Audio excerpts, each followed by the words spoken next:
ফ্লাইটের মূল্য হলো $5,00,000 আর আমরা $25,000 প্রাইভেট জেটেতেও ফ্লাই করব আর একটা $10,000 ফার্স্ট ক্লাস সিটেতেও আর একটা ব্লিমেও আরো অনেক কিছু। কিন্তু পৃথিবীর কিছু লাক্সারিয়াস প্লেনে যাত্রা করে কেমন লাগে সেটা দেখবার আগে আমরা পৃথিবীর সবথেকে সস্তা প্লেনে যাত্রা করব।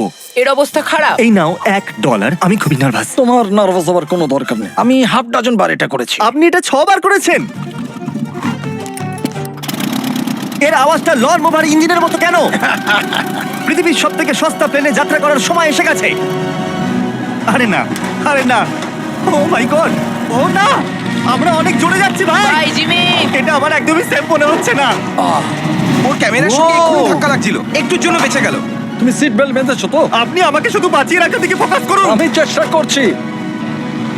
ঠিক আছে, ও এখন হাওয়াতে আছে। চ্যানেলটা আমি নিয়ে নেব। আমি আমার ফুটেজ পেয়ে গেছি, চাইলে ল্যান্ড করতেই পারো। না, ও প্লিজ চলো, এবার চলো। ও আমাকে স্যালারি দেয়, একটু সাবধানে। আর যদি আপনাদের এটা ক্রেজি লাগে তাহলে ভিডিওটা শেষ পর্যন্ত দেখুন। আমরা পৃথিবীর সবথেকে দামি প্লেন টিকেটে যাত্রা করতে চলেছি। 1 মিনিট, তুমি আমাকে নার্ভাস করে দিচ্ছ। ও মাই গড, ওরা নিচে নামছে। আমরা ল্যান্ড করতে যাচ্ছি। মাটিতে চলে এসেছে, আমরা বেঁচে গেছি। আমাদের পরের প্লেনের ফার্স্ট ক্লাস টিকিট হলো $1,000। তাহলে ব্যাপারটা এই হলো বয়স, আমি সমস্ত ফার্স্ট ক্লাস টিকিট কিনে নিয়েছি, তোমরা যেখানে খুশি বসতেই পারো। তোমার কি একটু মিরাকেল মিস্ট লোশন চাই? কেন? কারণ এটা ফার্স্ট ক্লাস ভাই, খুবই ঠিকই আছে। যত্ন। হ্যাঁ? আমাদের সবার কাছে সিটের সাথে একটা টিভিও আছে।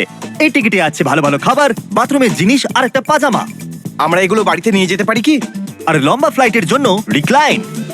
এটা নিচে নেমে একটা বেডের মতো হওয়া উচিত। মনে হচ্ছে যেন কবরে আছি, বেশ ভালো হ্যাঁ, লাগলো। এটা সত্যি দারুণ। আর সবথেকে ভালো কথা, এই $1,000 টিকিটের সব থেকে বেস্ট পার্ট হলো আমাকে নোলানের সঙ্গে কথা বলতে হবে না। আমার এই গ্লাসটার জন্য অসুবিধা হচ্ছে, এটা আমাদের বিচ্ছেদ ঘটাচ্ছে। আমি পিছনে হ্যাঁ, একা। এটাই তো আমার পছন্দ হওয়ার কারণ। এতে শুধু একটাই কমতি আছে, এখানে আমরা অতটা প্রাইভেসি পাচ্ছি না। লোকগুলো যাওয়া আসা করছে বলে ভিডিও শুট করতে অসুবিধা হচ্ছে। তাহলে চলো দেখা যাক এর থেকে 10 গুণ বেশি দামি প্লেনে বসে কেমন লাগবে। আর এটা হলো $10,000 প্লেন টিকিট। ও ভাই, এটা তো দারুণ দুর্ধর্ষ। পা রাখার জন্য আনলিমিটেড জায়গা আছে। দেখো এখানে আপনি কি কি পাচ্ছেন সেটা দিয়ে শুরু করা যাক। একটা ট্যাবলেট, একটা বড় টাচ স্ক্রিন টিভি, আমার নিজের একটা ইনসি ড্রিঙ্ক বার, স্ন্যাক্স। এটা ফেস্টিভ্যাল চকলেট বার নয়, আমার রিফান্ড চাই। আমরা ওয়াইফাই দিয়েও কানেক্ট করতে পারি। যদিও আমরা সিটের জন্য 10,000 দিয়েছি, কিন্তু ওয়াইফাই এর জন্য আলাদা করে $20 দিতে হবে। ওটা ফ্রি নয়? আমরা টেক অফ করতে চলেছি, যেটা খুবই দারুণ হতে চলেছে, কারণ সেটা আমি টিভিতে দেখতে পাচ্ছি। আর যেহেতু এটা 16 ঘন্টার জার্নি হতে চলেছে, তাই আমি দেখুন এই বাথরুমটা কত সুন্দর। এখানে আছে একটা সিঙ্ক, একটা টয়লেট আর একটা শাওয়ারও। দারুণ ব্যাপার। একটু ওদিকে দেখো, আমরা শূন্যে প্রায় 30,000 ফুট উপরে আছি, আর আমি এখানে শাওয়ারও নিতে পারি। আর এর সাথে আমি আর বয়স যত খুশি গরমেট ফুড অর্ডার করতে পারি। আর শুধু এটাই নয়, সব থেকে ভালো জিনিসটা শেষে আছে। হাই, কি খবর? প্লেনের পিছন দিকে একটা প্রাইভেট লাউঞ্জও আছে। হে জিমি, হ্যাঁ, ওয়াও, এটা স্বপ্ন নয়। এটা ছিল $10,000 একটা প্লেন টিকিট। ক্যামেরা উপর থেকে নিচে করো। আর এবার আমি আছি $25,000 প্লেন টিকিটে, যেটা এই সিঁড়ি দিয়ে উঠলেই পাওয়া যাবে। ঠিক বলেছো, এখানে ফ্লোর আছে। এটা দারুণ ব্যাপার না? এটা খুবই ক্রেজি। আমরা অন্য লোকেদের ওপরে বসতে চলেছি। ও মাই গড, এটা হলো আপনার রুম। $25,000 আমরা দুটো বড় রুম পাচ্ছি। ও, এটা তো খুব দারুণ। আমি এর আগে এরকম দেখিনি। আরে বাপরে। আগের প্লেনের তুলনায় আমরা এখানে 4 গুণ বেশি জায়গা পেয়েছি। আমি এরকম প্লেন আগে কখনো দেখিনি, যেখানে আমি জাম্পিং জ্যাক করতে পারি। এই দেখো, আমরা পাচ্ছি দুটো চেয়ার্স আর অনেকগুলো টিভি। এই একটা ঘরে এতগুলো টিভি আছে, যেটা আগে সবকটা প্লেন মিলিয়েও ছিল না। একজন পার্সোনাল ফ্লাইট অ্যাটেন্ডেন্ট খাবার সার্ভ করে। এরকমটা কেন? একটা বিশেষ প্রাইস পয়েন্টের পরে ওরা সবসময় ক্যাভিয়ার দেয়। আর একটা বাথরুমও। বলছি, কিছু বলতে পারি? এই বাথরুমটা আমাকে হতাশ করলো। এখানে কোনো শাওয়ার নেই, হিটেড ফ্লোরসও নেই, আর সাইজও অর্ধেক। আমার মনে হচ্ছে $10,000 ফ্লাইটটা বেশি ভালো ছিল। তোমরা কি একটা ফ্লাইটের জন্য এত টাকা খরচ করবে? আমি এটার পরামর্শ দেবো না। আমি তো বলবো একটা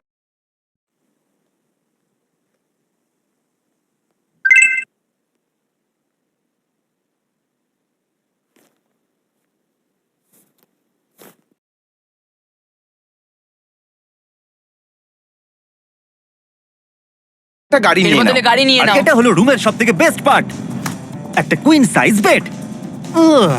ওরা সব সিটকে বেড কেন করে দেয় না ভাই? তাহলে সাইড বাই সাইড 3টে বেড লাগানোর বদলে 3টে তাকের একটা বাঙ্ক বেড বানানো উচিত।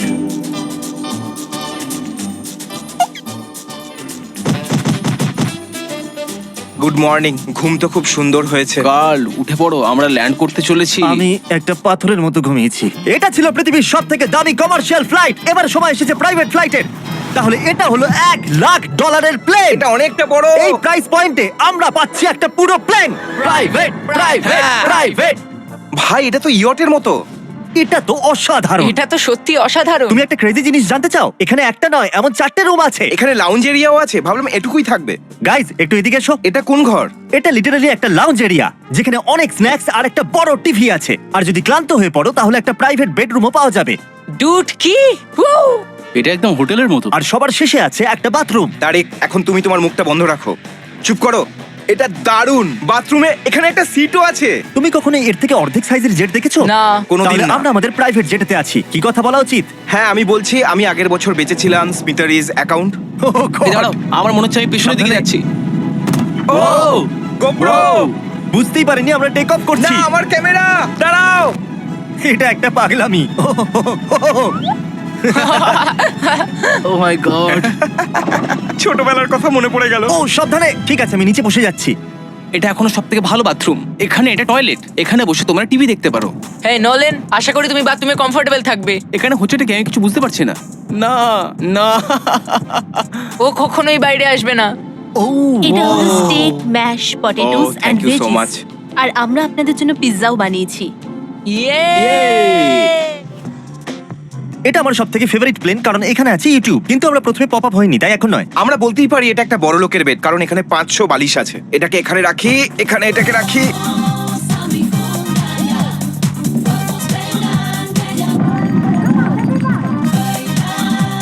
এবার এই জিনিসটা আমি ওড়াবো। একটা প্রাইভেট প্লেনের এটাই বিশেষত্ব, আমরা যখন যা খুশি সেটাই করতে পারি। কার্ল প্লেন ওড়াচ্ছে, চ্যান্ডেলার পিৎজা খাচ্ছে, ক্রিস একটু ঘুমিয়ে নিচ্ছে, জানি না নোলান কোথায়। আর প্রাইভেট ফ্লাইং এ কোনো লেবার হয় না, আর কোনো টিএসও থাকে না, তাই অনেকটা সময় বেঁচে যায়। এই জন্য প্রত্যেক বড় লোক একটা করে প্রাইভেট জেট কিনে নেয়। হে গাইস, আমরা আর কিছুক্ষণের মধ্যেই ল্যান্ড করব। কাল দরজা খোলো, আমরা ল্যান্ড করতে চলেছি। আমাকে এখান থেকে বের করো। ও ও ও ও মাই গড, এটা তো একদমই স্মুথ নয়। এক মিনিট, নোলান কি বাথরুমে? কার্ল, ওকে বাইরে বার করো। ও ও, তোমার ফ্লাইট কেমন ছিল? ওই $1000 ফ্লাইট থেকে তো ভালো ছিল। আর এখন এটা $3 লাখ ব্লেম। এক সেকেন্ড আমি ব্লাডটা সরাই। তোমাদের চোখের কাপড় সরানোর আগে কি মনে হচ্ছে ব্লেমে কি লেখা আছে? ওটা কি নলেনের ফোন নাম্বার? সত্যি নোলানের ফোন নাম্বার তাহলে লেখা আছে? মজাদারই হতো। পরের বার। এখন চোখের কাপড় খুলে ফেলো আর পিছনে ঘোরো। আরে আই হার্ট গার্লস মম। ও মাই কেন? গড! এ সত্যিই ভালোবাসে। না গার্ল, ও শুধু হৃদয় দিয়েছে, ও ভালোবাসে না। না, কি সব ভালোবাসি তো। লিখেছে? ও আমি কি একে ধাক্কা মারছি? ও, এটা তো নড়ছে। এই বড় এয়ারক্রাফটটাকে দড়ি দিয়েও টানা যায়। আর আপনারা হয়তো ভাবছেন আমি $3 লাখ দিয়ে এই বড় ব্লেমটাকে কি করে এফোর্ড করতে পারলাম। জিপ রিক্রুটার একটা রিক্রুটিং প্ল্যাটফর্ম যেখান থেকে আমি সবাইকে রিক্রুট করি, যেমন এডিটর, ক্যামেরাম্যান, অ্যাকাউন্টেন্টস। দেখা যাক এতে উঠলে এটা নিচে আসে কিনা। এ মাটিতে নেমে গেল। মানে আমি মোটা মানে তুমি ব্যায়াম করো। অথবা মোটা। জিপ রিক্রুটারে লোকেরা তাদের কাজ খুঁজতে যায়। যদি ব্লেমটা ক্র্যাশ করে অথবা ধরো আমি মরে গেলাম, তাহলে হ্যাঁ। তুমি জিপ রিক্রুটারের সাহায্যে নতুন জব খুঁজতেই পারো। এটা তো সত্যি Yay! খুবই সহজ। থ্যাংক আমার এই ইউ ব্যাপারটা বন্ধু। ঠিক পছন্দ হলো না। ঠিক আছে, চলো যাওয়া যাক। বিদায় চ্যান্ডেলার। গুড বাই, সারা জীবনের জন্য। ও কি সারা জীবনের জন্য ওখানে বললো? অন্য কিছু প্রমোট করতে পারতো, কিন্তু ও কার্লের মাকে বেঁচেছে। ভয় লাগছে, এর স্পিড তো বাড়ছে। ঠিক আছে, এবার রেসে দেখা হবে। ও, আমি তো বলতেই ভুলে গেছিলাম। আমরা এই ব্লেমটাকে 1.5 লাখ লোকেদের উপর দিয়ে নিয়ে যাচ্ছি, যেখানে পৃথিবীর সব থেকে বড় ইভেন্ট হচ্ছে। আর কার্ল এই কথাটা জানেই না। এই ব্লেমে আমি মরে যাওয়ার আগে আমি জিপ রিক্রুটার সম্পর্কে বলতে চাইছি। আমরা সাম্প্রতিককালে জিপ রিক্রুটারে জব পোস্ট করেছিলাম, আর আমি এখন একটা ক্যান্ডিডেটকে কল করে ইন্টারভিউ নেব। এই থমাস, জিপ রিক্রুটারে তোমার অ্যাপ্লিকেশন দেখেছিলাম, শুনতে পাচ্ছ আমাকে? হ্যাঁ শুনতে পাচ্ছি। আপনি কি মিস্টার বিস্ট? হ্যাঁ, আমি মিস্টার বিস্ট। সেটা অবশ্য দরকার নয়। সরি, আপনার আওয়াজটা বড্ড কম আসছে। হ্যাঁ, কারণ আমরা একটা ব্লেমে আছি। এটা বলো, তুমি কবে থেকে এডিটিং করছো? আমি প্রায় 10 বছর ধরে এডিট করছি। তুমি কি আমাদের ভিডিওস গুলো ইমপ্রুভ করতে পারবে? যদি একটা স্ট্রং টিম থাকে আর একটু ক্রিয়েটিভ ইনোভেশন থাকে, তাহলে নিশ্চয়ই আমি ভিডিওকে ইমপ্রুভ করতে পারি। ওকে, ঠিক আছে। তুমি তোমার কাজের কিছু স্যাম্পল আমাকে পাঠাও। যদি এর মতো আপনারাও আমাদের সাথে কাজ করতে চান, তাহলে ডেসক্রিপশনে দেওয়া লিংকে ক্লিক করুন অথবা ziprecruiter.com/mrbeast এ যান। আমরা প্রত্যেকটা অ্যাপ্লিকেশন ভালো করে দেখব। এখন আমরা ডেটোনা 500 এর উপরে আছি, যেটা কিনা অন্যতম একটা বিজি ইভেন্ট। তুমি ব্লিম্পে অন্য কিছু লিখতে পারোনি? না, এটা পারফেক্ট। এটা কিন্তু ভুল। ওরা আমাদের দেখতে পাচ্ছে। হ্যাঁ, তোমাদের দেখতে পাচ্ছি। কার্ল, আমি তোমাকে বলে দিই, এখানে আমরা সবাই তোমার মাকে ভালোবাসি। আই লাভ কার্ল মম। সবাই বলছে কার্লের মাকে ভালোবাসে। কার্লের মা, যদি আপনি এটা দেখেন, আপনি খুবই একজন ভালো মহিলা। তুমি পাগল। তোমার মায়ের জন্য। আর এখন সময় এসেছে পৃথিবীর সবথেকে দামি প্রাইভেট প্লেন টিকিটের। হাই, আপনাদের স্বাগত। আমি রিকোয়েস্ট করছি আপনারা জুতোটা খুলে ফেলুন, কারণ এই কার্পেটটা $20 লাখ। এ বললো রিকোয়েস্ট করছে, কিন্তু রেগে। আর স্কোয়ার ফিটের দিক থেকে দেখতে গেলে এটা আমাদের বাড়ি থেকেও বড়। এই জেটটা কত বড় সেটা ভাবাটা প্রায় অসম্ভব। এই জেটটা কত বড় সেটা ভাবাটা প্রায় অসম্ভব। তাহলে এখানে আছে একটা বেডরুম, ওয়াও। আরেকটা বেডরুম, আরেকটা বেডরুম, আরেকটা বেডরুম। হাঁটতে থাকো। এটা ক্রুদের জন্য, এটা আরেকটা বেডরুম। কি পেলে তুমি? আমার বেড। এই প্লেনে বেডরুমের উপরেই অনেক খরচা করা হয়েছে। Gold plated syncs, multiple showers. দাঁড়াও, এর মধ্যে কি আছে? টয়লেট ভাই। এই প্লেনে নিজস্ব একটা থিয়েটার রুমও আছে, একটা লাউঞ্জ আছে যেখানে 12 জন বসতে পারে, আর এখানে এই দিকে আছে একটা লিভিং রুম। এই সোফাটা তো আমার বাড়ির সোফার থেকেও অনেক বড়। আর আমি বলে দিই এখনো পর্যন্ত এই প্লেনের 1/3 দেখেছি আমরা। আরো আছে নাকি? কি?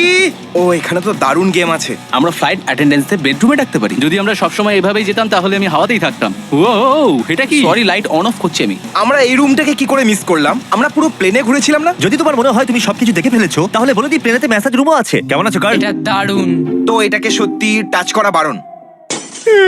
জেন্টলম্যান, আমরা এই প্লেনটাকে কি করে এফোর্ড করতে পারলাম? আমি বলবো আমাদের ফ্যান্সদের জন্য। আর এই জন্য আমরা এই $5 লাখ প্লেন জার্নিতে র্যান্ডমলি কিছু সাবস্ক্রাইবারকেও ডেকেছি। এর আগে কোনো প্রাইভেট জেটেতে বসেছো? না, আমি প্রথমবার উঠলাম। আর এটা পৃথিবীর সবথেকে দামি প্লেন। আমি প্লেনে এরকম জিনিস কখনো দেখিনি। দারুণ এটা। এক্সকিউজ মি ম্যাম, হ্যাঁ, এটা বলুন। এখানে কি? এটা গ্যাস স্টেশন চকলেট। এটা কি ফেলে দিতে পারবেন প্লিজ? মনেই হয়নি সত্যি ফেলে দেবে। এবার থেকে আপনার এই চকলেটগুলো সার্ভ করা উচিত, ঠিক আছে? বুঝে গেছি। এর নাম হলো ফিস্টেবলস, এই পৃথিবীর হাইয়েস্ট রেটেড চকলেটস। আর এইদিকে কি আছে? হ্যাঁ, এদিকে কোনো সিক্রেট রুম হতে পারে। এই রুমটা তো ক্রুয়েদের। ওরা আমাদের অদ্ভুত ভাবে দেখছিল। অ্যাটেনশন বয়েজ, আমরা টেক অফ করতে চলেছি। সিট বেল্ট বেঁধে নাও, হইচই বন্ধ করো। Thank you. বেসিক্যালি এই ধরনের প্লেনে কারা যাত্রা করে? Business people. ওদের তুলনায় আমার বোকা বন্ধুদের কেমন হ্যাঁ, লাগছে? ওরা একটু ছেলে মানুষ তো বটে। এই প্রাইস পয়েন্টে ওরা হাইয়েস্ট কোয়ালিটি ফুড সার্ভ করে, যেটা আমরা প্লেনে যেখানে খুশি যখন খুশি চাইতেই পারি, আমাদের নিজের প্রাইভেট মাস্টার সুইটেও। তোমার কি চাই? আপনারা জানেন যে আমরা কোথায় যাচ্ছি? না। আমরা আপনাদেরকে ডিজনি ওয়ার্ল্ডে নিয়ে যাচ্ছি, আর আপনাদের কাছে 2 দিন আছে। আপনারা যা খুশি করতে পারেন, সমস্ত টাকা আমরা Oh my দেবো। God! যদি আপনারা পৃথিবীর সবথেকে দামি প্লেনে ঘুরতে চান আর 2 দিন বিনা পয়সায় ডিজনিল্যান্ডে ঘুরতে চান তাহলে সাবস্ক্রাইব করুন।